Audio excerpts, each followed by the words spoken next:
Good evening, everyone. John, thanks for having us. I'm Nick, this is Daniel. We're the founders of Ravel Law, and we're going to show you a little bit about what we're up to in the field of legal research and data analytics. You're probably wondering what that means, and so the easiest way to do it is to show you, but John wanted us to talk a little bit about our background first, so we're going to do that. Let me find our About Us. We didn't prepare PowerPoint because we're trying to move away from it, so we'll come to our About Us page. So we started at Stanford Law School about 4 years ago. Daniel and I met each other while students there. We come from very different backgrounds. Daniel is from a family of lawyers. His dad's a lawyer, his mom's a lawyer, his big brother's a lawyer, and his little brother is at law school right now. We were telling somebody about that in a law firm, and they're like, man, I think you guys have a genetic disease. So Daniel knows the law really well. I come from a family of artists and engineers. All of my grandfathers were engineers, and all of my parents' generation are artists, which uniquely kind of puts me in a place to work with in between design and product, which is what I do at Ravel. So Daniel's the CEO, I'm the COO and head of product. We were a team of about 5 for the first 2 years, and now as I scroll down, we got bigger and bigger and bigger, and we're about 27, I think 28 on Monday. The team is mostly engineers and lawyers with a couple of other people that do equally important things. And our investor, we're in the midst of our Series A, so we've raised $9.1 million over the course of the last 3 years. Our investors, the lead investors are NEA and Northbridge. We're equally lucky to have some great angels and other kind of follow-on investors. Ron Dolan, who was one of the first 100 engineers at Google, retired at 40 and got a law degree for some reason. Ulu Ventures is run by Mary Rivera, who started the legal department at Google, Cooley, the law firm, John at Workbench, and the Experiment Fund out of Harvard is also invested in us. So that's who we are. We were launched, I don't think, we might have the story, it's kind of lost amidst all this text, but we launched as a multidisciplinary project between the law school, the computer science program, and the D School at Stanford. The D School is the interdisciplinary kind of central hub now at Stanford for design thinking. It brings together graduate students from every different department at Stanford and lets us work together to problem solve various problems that we kind of bring in. And so the problem that Daniel and I brought to the D School was that legal research was really painful and terrible, and Daniel and I were looking forward to a career as lawyers, or maybe not looking so forward to it, but we're on that path. And we really had felt this pain doing legal research. I think Daniel noticed that from the time he was in high school to the time that he was at Stanford about 10 years later, he was using the same exact tools that his dad had taught him when he was a summer intern at his dad's law firm. I had come from a background in finance. I was actually at Accenture, so thank you Accenture for funding this. But I was at Accenture for 3 years after business school and before law school, and had been working with a variety of finance tools, and was kind of taken aback at the fact that the legal research tools seemed like they were kind of out of the 1980s or maybe early 90s, but there was nothing data-driven, there was nothing about analytics that was helping lawyers make research decisions. So that's what we took to the D School. We took that problem, and we'll show you a little bit how we're dealing with it. Yeah, so what is legal research? Legal research is what associates do at firms, and they bill $350 to $450 an hour doing it. It is the process of finding case law, so Supreme Court decisions all the way down to district courts, and figuring out what the law in an area is and how they can put together a compelling argument. Can people hear me in the back? Cool. So the traditional approach to legal research is with lists. And when you run a search in our incumbent sort of legacy products, you get long lists of cases. And when you're doing search in Google and you're looking for a list, that's great. You're looking for the top result. When you punch in Coca-Cola, you want to go to Coke's website. When you're doing legal research, you're trying to understand how 20 or 30 or 40 pieces of information fit together and how the law has evolved over time, how it's changed, what the Supreme Court says versus what your New York federal court here says. So an example of how this works is lawyers run super funky searches, but I'll show you something that might make sense. So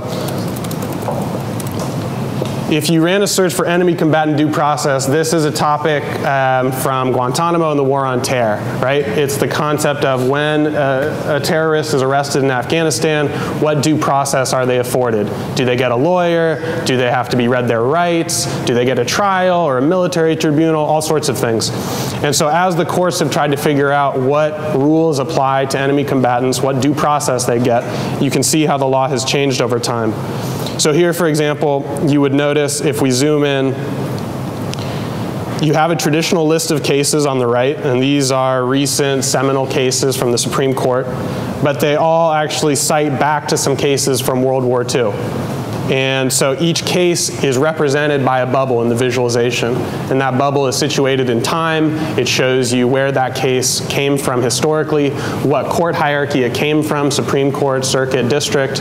It shows you the other cases that cite to it, and those are the lines that connect cases, and the cases that it cites to. So in one view, the way that lawyers are using this is that they're finding it's a very fast way to identify major cases in the area and then to start drilling down and identifying needles in the haystack.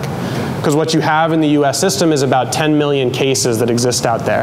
And it's reached a critical mass where it's no longer possible to really wrap your arms around it with traditional tools. And so associates at firms are spending upwards of 30% of their time doing research. Firms are writing off tens of thousands of dollars a year, $60,000 or more per associate. So it's sort of a multi-million-dollar issue that's emerged in the last 5 years as firms have gotten a lot more pushback on the types of tools they use and whether those, like research, should be treated as a utility, like making photocopies or phone calls, or whether it's something they bill through to clients. So associates come in here, they identify major cases, they can then zoom in on recent cases that cite to those seminal ones, and oftentimes they're discovering needles in the haystack that are number 40, 50, 60 in a traditional list that they wouldn't have gotten to. So that's the gist of what visualization can bring to this process. I'll skip ahead to the second thing that is sort of very unique about what we're doing. So that's the legal research process reimagined, but the second piece we're trying to focus on is what can you do with legal information that's never been done before. And so one example is kind of from 60 years ago. And the story is this. So Lyndon Johnson was running for the US Senate seat in Texas in 1948. And he was caught up with his opponent in accusations of voter fraud. And a federal district court issued an injunction keeping Johnson's name off the ballot just a couple weeks before the general election. And so Johnson knew that if he wasn't on the ballot, he was not going to win as a write-in candidate. His political career was going to be over. He'd held, congressional seats prior to that and was trying to move up in the world. And so he brought together a room of about 20 attorneys, and they were locked in a conference room for 12 to 18 hours trying to figure out what strategy they could use to get this decision overturned fast enough so that he could get placed on the ballot. And nobody had an answer, so he called in a guy named Abe Fortas. And Abe flew into Texas, sat with the team and said, look, there's really only one way that we can win this case fast enough that we can get it overturned and get your name on the ballot. There's a lot of ways to win, but they're all going to be too slow. So there's only one way to do this, and that is to lose as quickly as possible at the circuit court level so that we can appeal to the Supreme Court where we think we're going to get a more favorable decision. So how are we going to lose as quickly as possible? We need to find the judge who's most likely to rule against us at the circuit court. So they executed on that strategy, sent a team of attorneys to New Orleans where the circuit court was located, and those attorneys started pouring through every opinion written by every judge at that circuit court level. And finally they found their guy, the one that they thought was most likely to rule against them. And the strategy played out flawlessly. He ruled against them almost the same day. They appealed to the Supreme Court. Supreme Court ruled in their favor. Johnson's name went on the ballot. Abe Fortas was appointed to the Supreme Court about 10 years later. So that's data analytics in a nutshell. So to take an example from real life in the modern era, Judge Koh is a judge in the Northern District of California. She's famous because she's handled the Apple v. Samsung cases. And so what you can get in Ravel when you come into our judge dashboards, I should have started this spinning while I was telling my long story.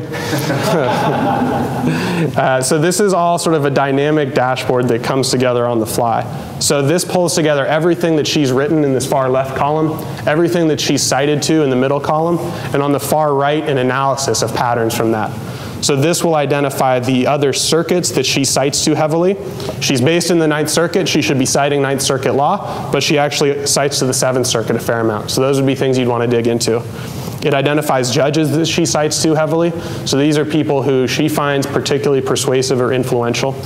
And it's all keyword flexible. So you could punch in a search and say, okay, what has Judge Koh done on something like a protective order? All the stats will refresh. And then we can start telling you peculiarities about her in particular. So here, for example, this exclamation mark will indicate that she cites to this case Pintos v. Pacific Creditors significantly more often than peer judges. And you could say, okay, that's kind of curious. She's citing to it 11 different times. What does she say?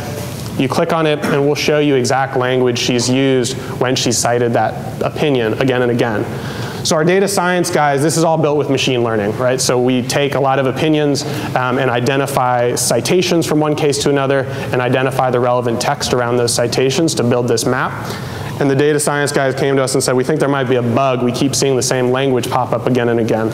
And so Nick and I started looking at it, and it wasn't a bug. It was simply that Judge Koh was copying and pasting from one decision to the next. So that's the sort of power that can be revealed. It's things that otherwise get lost in undifferentiated mass of information.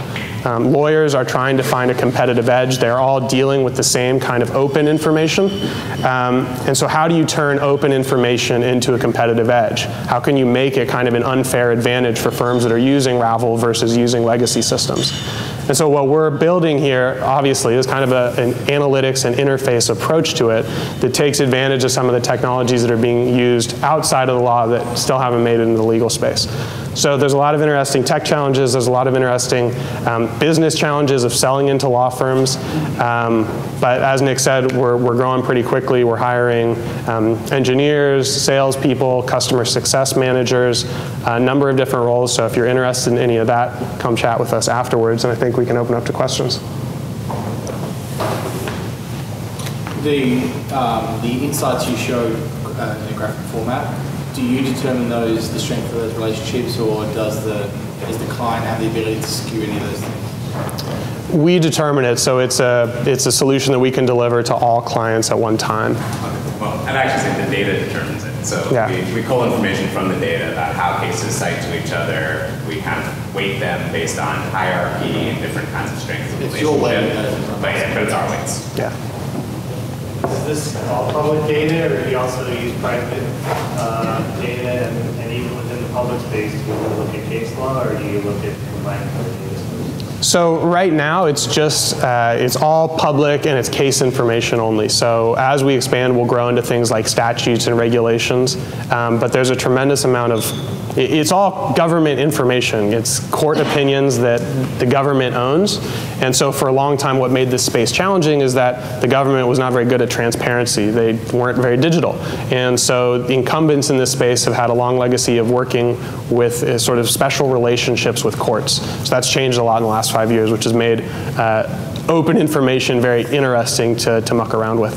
But I would add, we're not just dealing with case law either. We've been working with law firms. So law firms publish things called client alerts and various kinds of like white papers that treat a specific sector of law. And what we can do is take those white papers and run the same data science algorithms we're using on case law to find cases, judges, the same kinds of trends and patterns that we're mining from the case law, and then attach them to your research process. So if you go to a particular case in Ravel, you may see that Cooley wrote a client alert. So you have kind of expert annotations that are brought in through the process. And we're kind of expanding that with more and more law firms. So if you work at a law firm and you want us to index your white papers and client alerts, we're happy to do that. And then other kinds of data sources that are also relevant to the law. Yeah. Actually, two questions. One's strength and feed. Do you actually do sort of case strength, like red, yellow flag, green flag? And the other one is, if I'm a client and I'm following a subject, will you update me like an RSS feed of, oh, there's been a case against it? Or? So for those who don't necessarily practice the law, he asked a really good question, which is one of the tools that incumbent systems have provided is telling lawyers whether the case they're looking at has been overturned or not, whether it's been disagreed with by other courts. is one of the more challenging problems in the space because traditionally it's relied on a lot of human editors. The way that we're going about solving it is with machine learning. So we don't have it in the site. We've actually been working on prototypes over the last 9 months or so. And it's a very interesting problem that we've tackled by building a team of in-house attorneys who look at tens of thousands of examples of positive or negative citations from one case to another. And then we train algorithms to do that with equal accuracy and obviously speed across the entire network. So coming soon. Yeah. The second question was client alerts and RSS. We don't do it yet, but it's something that we're excited about tackling eventually. Sorry, I think that was the next one maybe. What does it cost? Subscription-based model, or what does it cost to offer? Yeah, so it's a flat fee subscription model. It's a little bit of a complex pricing model to sell into firms. So the short answer is, if you were signing up as an individual today to get the full suite, it'd be $3,000 a year.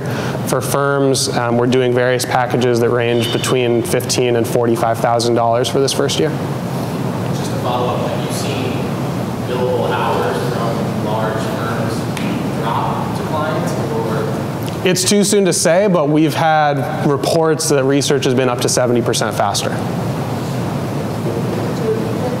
What's that? Just repeat what you just said, research. We've had attorneys tell us that their research with Ravel has been 70% faster than on existing traditional tools, yeah. Hi, Dave Rogers, my question is, how are you from maybe a competitor like Judicata, and are you processing more than, there we go. Are you processing more than the links between the documents, or are you taking the documents and trying to figure out what they actually mean? And can you do a search like, I want to know about gender discrimination in the workplace, in the beverage industry, with some other subtle things about the law that I don't know about because I'm not a lawyer. So can you digest what the documents actually mean and find them based more on their semantics than their links or? So so sort of to take the question in a broader direction, there's a couple other startups in this space which are, everybody's sort of noticed now that it's a multi-billion-dollar industry that's been controlled by a duopoly for 20 plus years. The company he mentioned called Judicata is also based out in San Francisco. They've tried to build a product that's focused at the start on employment law in California. So it's kind of a narrow niche, and the way they've gone about trying to do it is with a lot of human editors making assessments of what each sentence in a case is sort of topically about. That brief description doesn't tell you much about the differences, but I think one of the key ones is that we're taking a machine learning approach to try to tackle the entire network of case law at one time. And the sort of way that we've gone about it, based on our D-School approach, is to have been user-centric from the very start. So the approaches that we've taken, the visualizations we've built, the search facets and functionality we've built have all been based on conversations and intuitions from our customers and clients from day one. I think there's some other startups in the space who are taking different approaches as they try to build things. So what we've tried to do, I guess in short, is follow our customers and sort of get ahead of them, and what we're doing has resonated with them, and I think there's actually a lot of opportunity for new and creative approaches, so it's not to say we're the only one, but. I think following customers is an excellent approach. Time for one more. Great. Thanks.